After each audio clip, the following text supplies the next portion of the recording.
Now we're on Daf Nun Hamid Beis. We're holding now, according to Rabbi Yehuda, that in Torah the korban is kosher because yesh b'chti koni and the Gazlan acquired ownership over the behemoth. Matam omru. So why did the Chachamim establish mishum tikun mizbeach as organized in the Mishnah that lo noda? Char, could you just tell me if this key is for the Machzan? Because I'm going to probably spend some time in the Machzan. Because I remember I gave it to you. A sticker on it, yeah, and there's another one by downstairs neighbor, by our. Okay. I'll get you there. And I want to go to the bris with you at 8:30. Is that okay? Yeah. And then maybe we should bring along a sandwich for lunch. I don't know, because I'm going to spend the whole day. Or I could eat up in bagel. So now we have to understand, why is it that in one scenario where it was public knowledge that the animal was stolen, the Rabbanan stepped in, Mishum Tikkum Mizbeach, and they established that the korban is not kosher. Noda Eina Mechaperes. Why not? Shelo Yomru Mizbeach Ochel Gzelos. It's like an insult to the Mizbeach that we bring Karbanos Gzulim on the Mizbeach. So if it was lo noda, we go back to the Iker Dindo Rai. So Yesh B'chti Koni, the Gazlan owns the behemoth, and the Chatas Mechaperes on behalf of the Gazlan. That's understood. And that's lo noda. But if it's noda, now we have to step in and we have to undermine the validity of this korban, because otherwise the word gets out that what are we feeding on the Mizbeach? Stolen behemoths. When it says Bishlema le'ula hainu diktani chatos, why did the Mishnah focus on the case of ktana, of chatos? Go back to the Mishnah. The Mishnah says, "Hey, Rabbi Yochanan ben Gudgada al chatos gzula." Why chatos? And this is very well understood, because the Kohanim eat from the chatos. So if you mention Ola's Kula Kola, the Kohanim don't eat. So the Kohanim are going to get depressed about the fact that they ate Flulim Bazar. El Rabbi Yehuda, my ira chatos afil Ola nami. Why did the Mishnah mention chatos? Even Ola, if you're talking about the fact that if it was Noda, the Rabbanan made a takana that the korban is not mechap, because otherwise people are going to speak badly about the Mizbeach and say that the Mizbeach is eating from Korbanos Gzulim. That should apply to an Ola.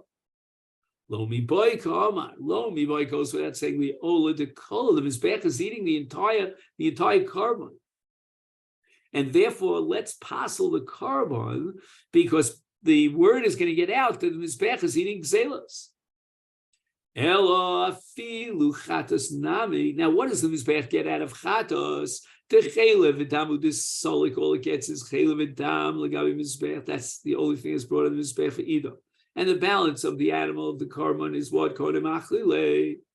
And therefore, I would have said that in such a case, it's not an embarrassment to the Mizbeach. The Mizbeach is only eating and consuming chaylev and dam. So what's the big deal here? Why is the Gemara making this distinction between, gzela on all the basa that's being nechal in the case of chatos, as opposed to a gzela on the chaylev and dam in the case of an olah? So the Rashba says, "Hakrobas hachaylev adam eina nires kol kach gzela kevon debelavze heim asurim b'achila." Chaylev and dam are not permitted to achilas adam. So the Bailam can't eat the chaylev and dam.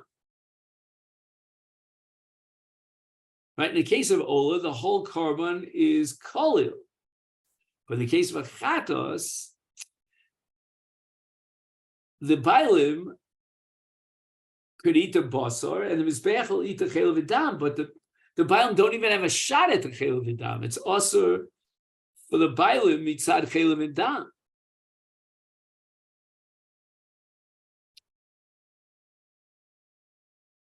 So afilu hachi gazer kamash malan. The Mishnah wants to teach us that we still have a gazer yomru mizbeach ochel gzelos, even in the case where the mizbeach is only getting chaylev and dam.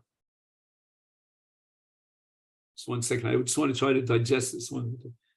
Is also.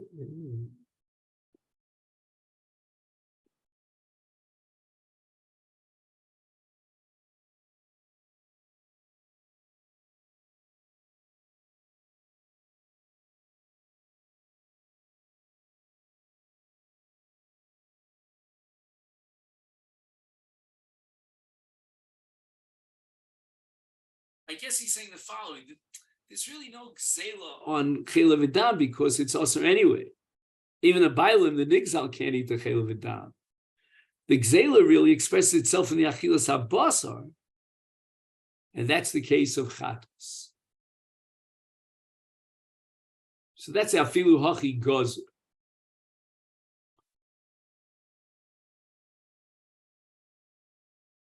Yeah, the only thing is that doesn't make sense because in the case of Ola, which is Kulei Kola, we said it was a double Pashut, that they'll say that the Mizbech is eating Selah, but they're not stealing it. No, because in the case of Ola, if not for the fact that it was a carbon, then the Bailim as a Gazan would be eating the Basar. So it's real Gzela that's being fed to the Mizbech. But in the case of Chela V'dam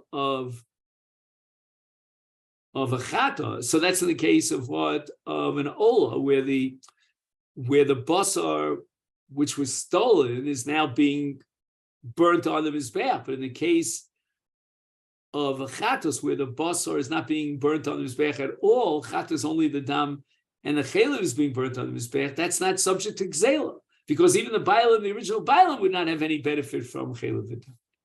Tanan, we learned in the Mishnah. Al chatos agzula shel anodel rabbi shimachat peres neitikum mizbeach bishlei ula nicha.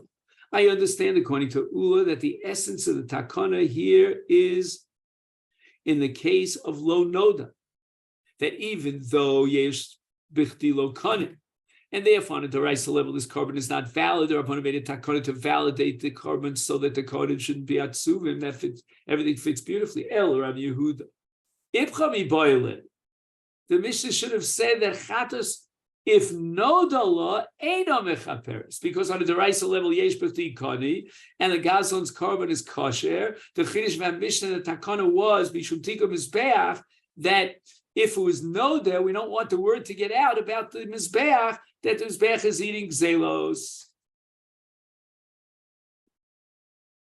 It's amazing how the mizbeach is like an entity. It's like almost like an animate, alive object, like the Gemara about the Churban Abayis, all the terrible agaditas there. And she said, "Oh, Mizbech Beach, Ad Mosayata Mechalim Amonim Shel Yisrael." We talk to the Mizbech like the Mizbech is alive.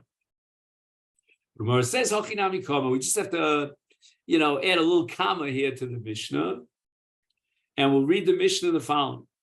Lo noda mechaperes. That's a din to oraisa because yesh b'chti kani the gzela is kosher. But noda, if the word got out, eina mechaperes mitnei tikkun ola. So the tikkun mizbech is going on the case of noda, and therefore eina mechaperes.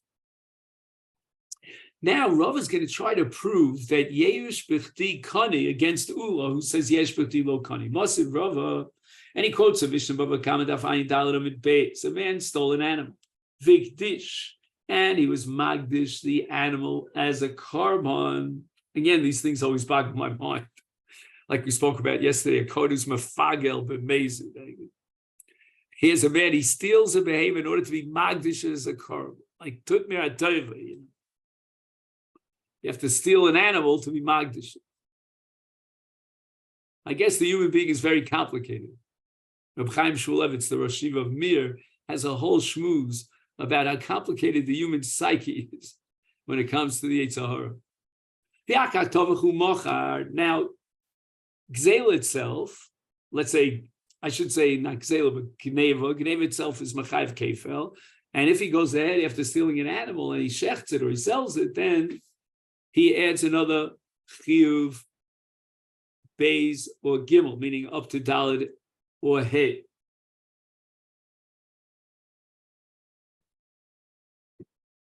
So tovach u'mocher mishalim tashlumi kefel v'yeina mishalim tashlumi arba v'chamisha. He only pays kefel for the gneva itself, but he doesn't pay dalid v'hei, the additional twice or three times for tvicha mechir. Why? Because at the moment that he shechted the animal belongs to Hegdish. And we already had a Gemara earlier that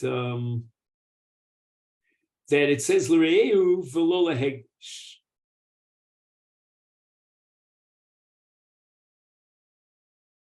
So a Ganav pays the extra damages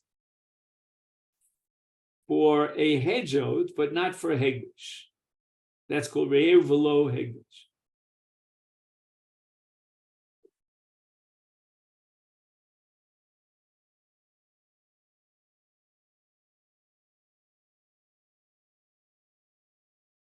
So again, at the time he stole it, it wasn't hegdish, so he has to pay kefil. But at the time that he was tovach u'machar, it was already hegdish. So we have T1, T2, T3. At time T1, he stole the animal, it's chayiv kefil. At time T2, he was magdish the animal, and at time T3, he was tovach u'machar, and at that point, it's already hegdish, and we apply the exclusion of re'eu v'lo hegdish, and therefore he's parted from the extra compensational payments that are incurred by tovach u'machar.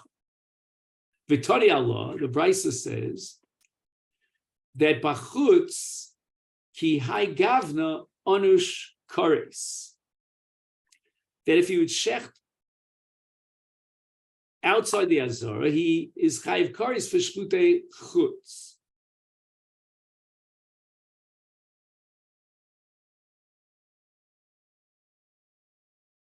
That's based on a pasuk in Vayikra Yud Zayin. Fine. So what's Rava bothered by? According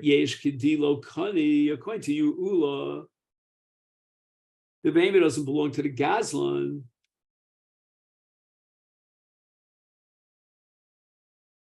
So if it does belong to the Gazlan, then it's not Royal Mizbeach. It's Karis Ma'ivdate. How can it be chayav for the Shchita Kares for Shchutei Chutz?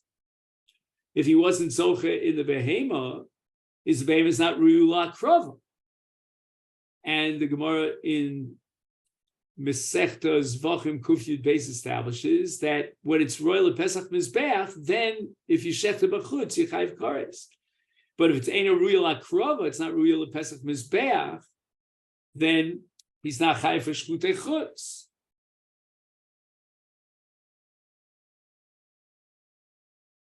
So at the time of the Shechita, he had already been magdish the animal, and according to Ula Yesh B'Tilo Kani, so therefore it's not Shchutei Chutz.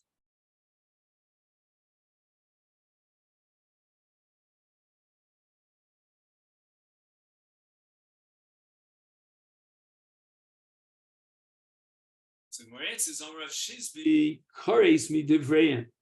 Whoa. New concept here of kares de Rabbanan. The Rabbanan invented a new chiyuv kares for someone who shechts a stolen animal bachutz.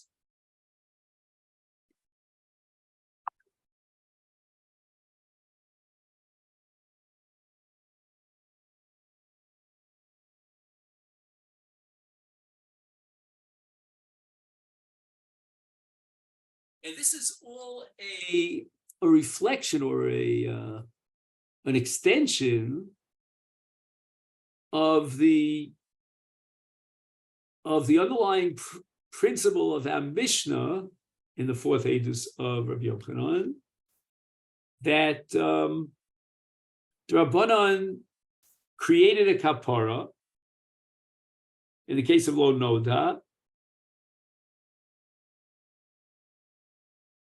And it means that even though the Gaza was not Kona,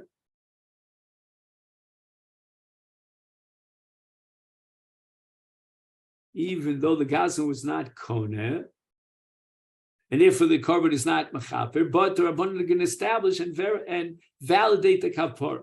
Once they validate the kapara in Rabbanan, then it's royal Pesach, and therefore he's chayav for shchutei chutz, and that's called karis d'Rabbanan. Frek the Gemara achiku lei. They started laughing at him, karis midivrebi, because there's such an entity as karis d'Rabbanan. And this I don't understand the Gemara's kasha. There is such a thing as karis d'Rabbanan. For example, if I'm not mistaken, if a man has relations with a non-Jewish woman, that's karis d'Rabbanan. Maybe not. That's only karis midivrei kabbalah. Amalu Rava, Gava Rabba Milsa. This Rav Shizvi, who's a Gava Rabba, said something. Lo t'chukele, please don't laugh at him. I'm going to explain to you the intention and the meaning of Rav Shizvi. Kares, we're talking about kares d'oraisa here. Shal yedei divreim basel. Through the takon of the chachamim, he violates a chi of kares d'oraisa. Why? Because ukmir rabbanan b'rshusei, the rabbanan activated the principle of hefker bezdin hefker, and they established that even though the gazlan doesn't own the animal because yesh b'tilo kani, they established that he has a kinyan on the animal. And therefore, in the case of lo noda, it's mechaperes ki evdil chayval. So now the Rabbanon, by establishing and validating the kaparas hakarban birshusei, making the gzela into birshusei, they accomplish two things. On the one hand, they calm down the situation of atzvus of the kohanim, and number two, they also now will be mechayvim for shchutei chutz. Omar Rava ha vadai komi boili. I am certainly in doubt. A funny kind of lashon, vadai komi boili. Ki ukma rabbana b'rshusei mishas hagneva o mishas hagdesha.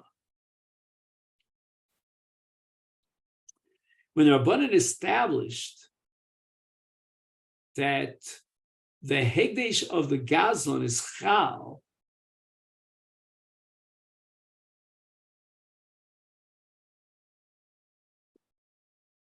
and that works according to Ula, if yesh b'chtilo kani in the case of lo noda, at what point in time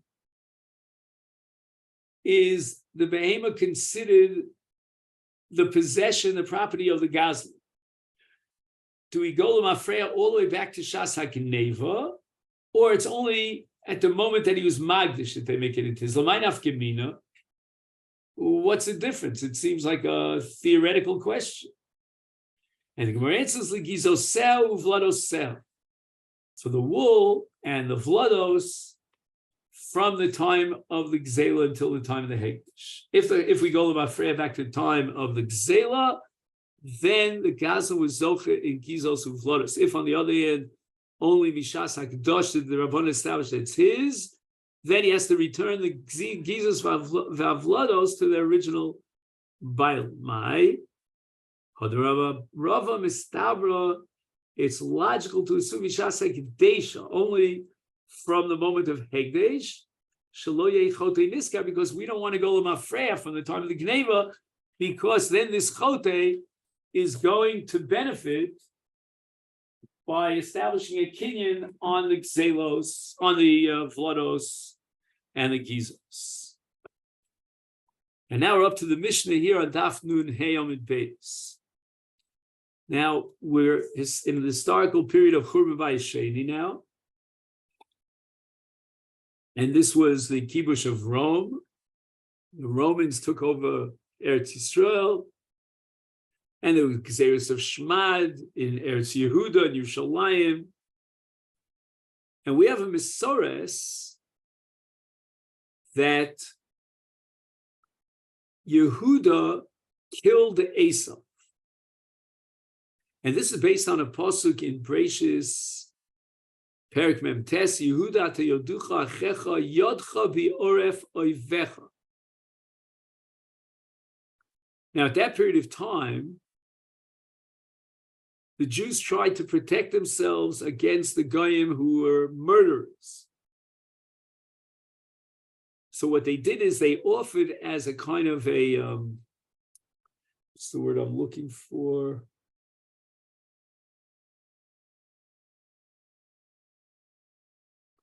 When a kidnapper demands ransom. Oh, that was the word I was looking for. So they sort of like pay ransom money to save themselves from the Goyim, and they give up their karka. It's a kind of bribery almost. Now, the guy who takes over their karka is called sikrikon. And the Jew says to the guy, take this karka and leave me alone.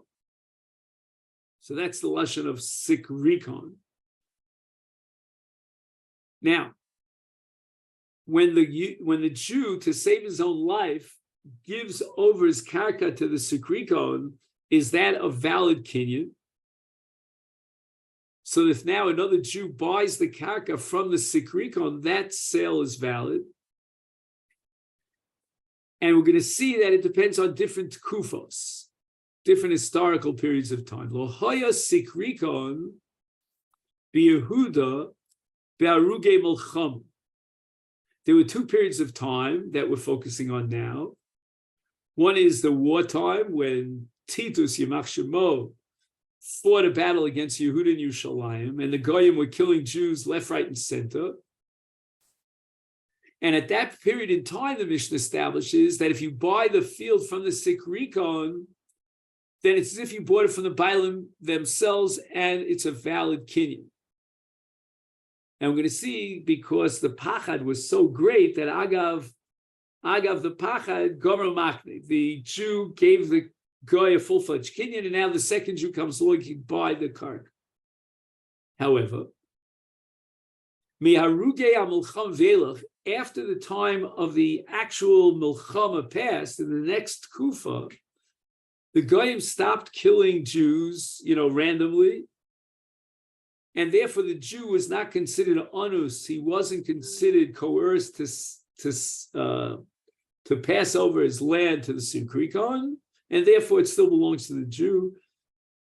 And yeshba sikrikon, which means that that the lokeach who buys it from the sikrikon, his sale is valid, his purchase is valid. And the reason for that is because there's no agav unse goro makne in the period of after the haruge milchama period passed. He wasn't afraid of his death, and therefore he must have been makne with a complete kamiras das, his karka, to the sikrikon. Ketzad lokach mi sikrikon. If a Jew buys karka from the sikrikon, bechazar v'lokach mi balabayis. After he bought the karka from the sikrikon, he goes back to the balabayis, the Jew from whom the sikrikon acquired the karka, and he pays him off. Is mikro bata, which means that the balabayis, the original balabayis, still has rights to get his karka back. Why? We're going to assume that in the case of sikrikon, at the time of haruge milchama, etc., the balabayis did not have gemiras das. He was only trying to save his skin, and he wasn't makna the karka to the sikrikon, and therefore he has rights to get his karka back. He was only kind of going through the external motions of selling it to the sikrikon because of his fear of death. And therefore, if the Jew comes along to buy the karka from the sikrikon, then he wasted his money, because the karka doesn't belong to the sikrikon, it belongs to the Israel. He was never gomer daito lahaknos. And therefore his mekach, the purchase of the other Jew, called Shimon, of the karka from the sikrikon is null and void, because the karka really belongs to Reuben, the original owner. However, if instead of going to the Sikrikon to buy the karka, I'm talking about Shimon, he went directly to Reuven to buy the karka, then it's a valid sale. Now the Mishnah goes on to a similar case to Sikrikon. A man marries a woman. He writes her a ksuba in which he was mischayev that all his karkos are linked with a shibud in order to pay up her mana masayim in an event that he divorces her or dies. Lakach mina ish, a man now comes to buy a field from the husband. V'chazar, and then afterwards, v'lakach mina isha. He buys from the isha her rights of shibudim on the karka. So the gufa karka he bought from the ish. And the shibudim is such that she has rights to collect from the karka, because the karka is leaned for her ksuba, he buys from the isha. Mekrobata. We assume that the reason why she agreed to the sale is not because she really wants to sell her rights and her shibudim on the karka, but rather she was trying to satisfy her husband that he shouldn't be in a state of tsar.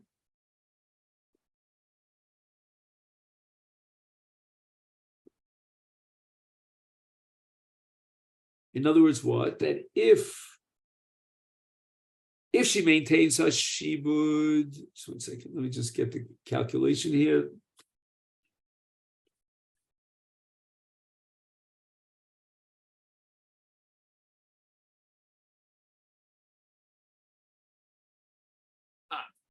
If she would refuse to sell her shibudim, it would sort of like be indicative of the fact that she expects to collect a ksuba, that her husband's going to drop dead or he's going to give her a get. So in order to avoid embarrassing him or creating that friction that I'm about to get my ksuba, so she agrees to sell a shibud and show, I'm not expecting to collect my ksuba in the near future.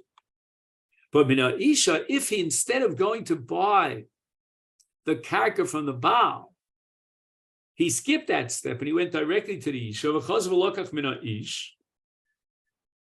Then he goes back to buy mina ish. Mekcho kayim. She can't claim that the reason why she agreed to sell her rights to the Sada was lasos ruach lebaila.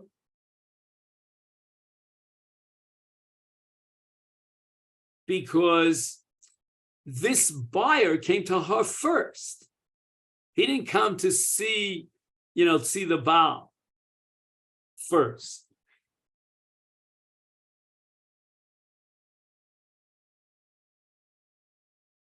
Now, the Mishnah goes back to Sikrikon. Zu Mishnah Rishona.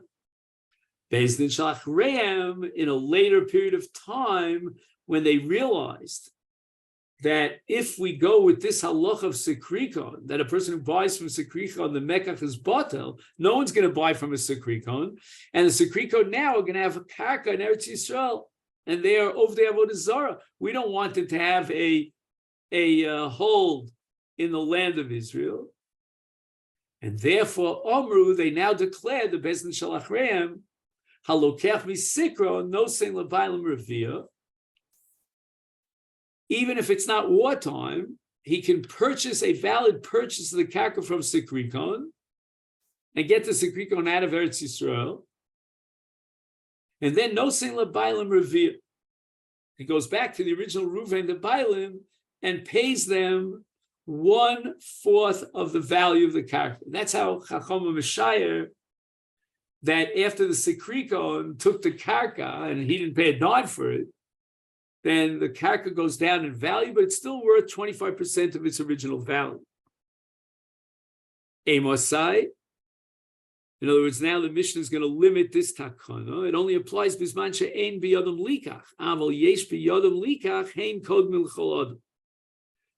In event that the Bailam Rishona, meaning Reuven, has the money, the wherewithal to buy back his karka, then we have to give him first rights. It's like Dina Devar Metzra, and he has rights to be the first one to buy back his karka. And that's called Kedima L'chol Adam.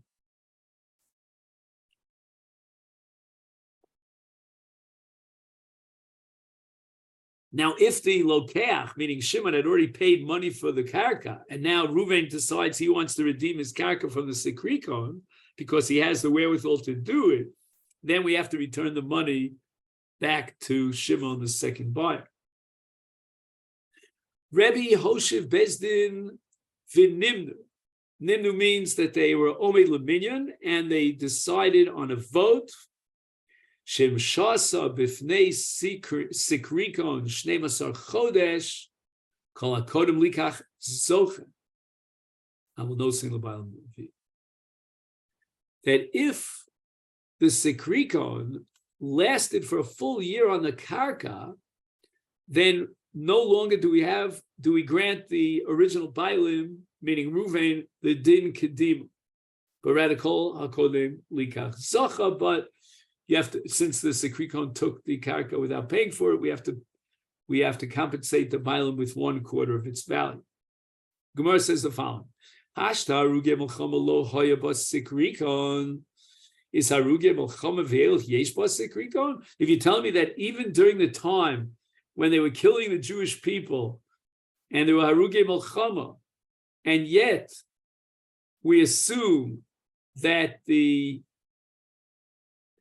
karka that was offered to the Sikrikon as a pidyon nafsham, as a kind of ransom to save themselves, and therefore we apply it as a din Sikrikon, which means that the Bailim who ransomed themselves are still the rightful Bailim. They didn't have full das to be makna to the Sikrikon.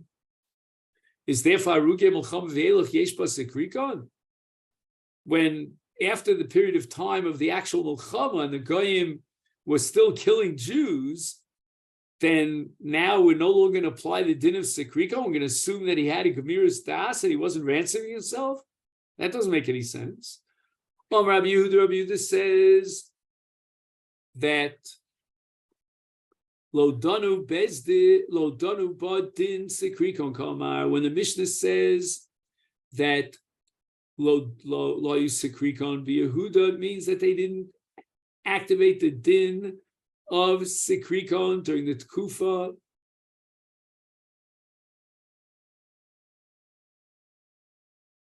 of Haruge Milchama.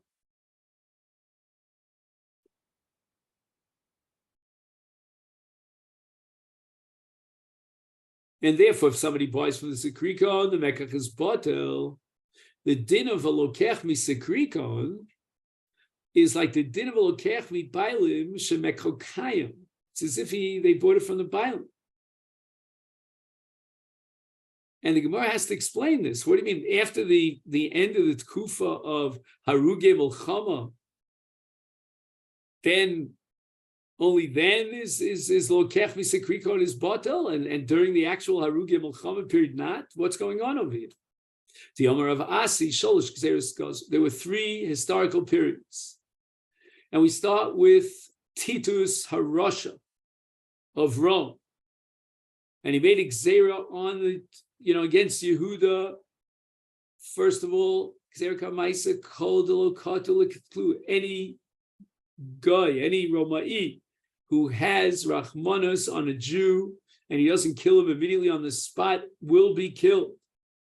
Then we get to the second period of time, Mitzi Asa. Now the Gzera was that called the Katil Leise Arba Zuzah. We will give a reward of 400 zuz to anyone who kills a Jew.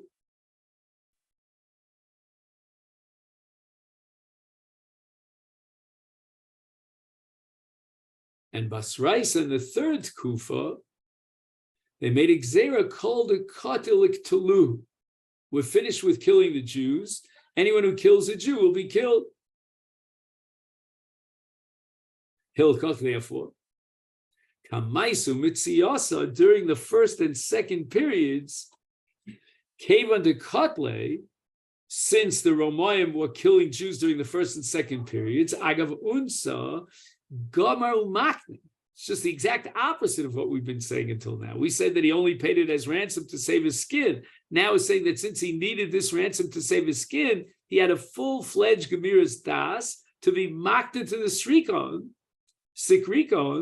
the Karka, and the Kinyan is therefore Chal. This is Sugi in Baba Basra, the third parak of Agavunse, Goru Machne. But by Sraisa, the last Kufa, where they weren't killing Jews, the Jew was not Gomer B'daito La'aktos Sikrikin Karka. Why? What was the thinking of the Jew? Amri, he thought out loud, let the Gazlan take my karka, the Sikrikon, and I'll sue him tomorrow to get my karka back. And therefore, a person buys from Sikrikon, the mekach is bottle.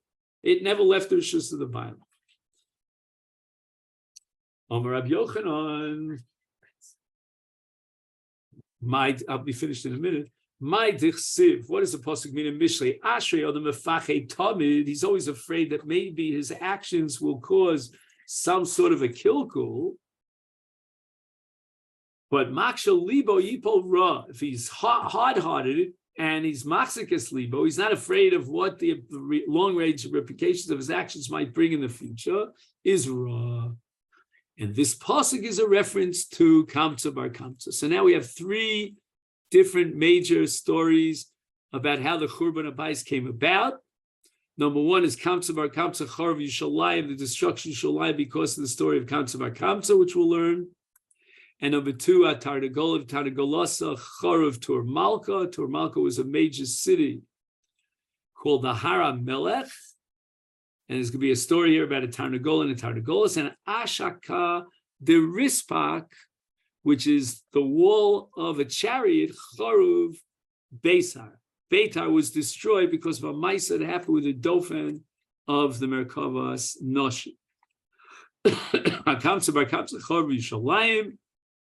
The Ahu Gavra de Rachme. Kamsa's best friend was named Kamsa Bar Devave, and his arch enemy was Bar Kamsa. Ovid Sudasa, he was making a banquet. He told his Heizbacher, Zil, Isili Kamsa, bring my friend Kamsa. Ozil, the Heizbacher made a big boo-boo, and Isile Bar Kamsa. Instead, he made a mistake and he brought the Oyev Bar Kamsa. Also, when Bar Kamsa came to the Su'uda, Ashkeche Davi Yosef. So Bar Kamsa sat down and took his place at the Suda. Omalei, and the Balabai says to Michti Ahu Gavri, he talked about his Bar Kamsa, his enemy in third person. Bal Dvavahu, Dahu Gavri, he's the enemy of this Gavri, meaning of himself. My boy Sacha, what are you doing here? Kumpok, get the heck out of here. Omalei, Bar Kamsa said, Hold Vasai, but I already came. Shvakon, leave me alone. Let me stay. I'll pay you back for any food or drink that I consume. And here on Daf Nun Vav, Amalei the Balabai said, "Lo, get out of here." Amalei Bar Kamsa said to him, "Yahiv the loch to pay palga the sus. I'll pay half the suda." Amalei, get out of here, lo. And the Chachamim was sitting there. Amalei Bar Kamsa said to the Yavin the loch to make kula suda. I'll pay for the entire. I'll foot the entire bill. Amalei, lo, get the heck out of here.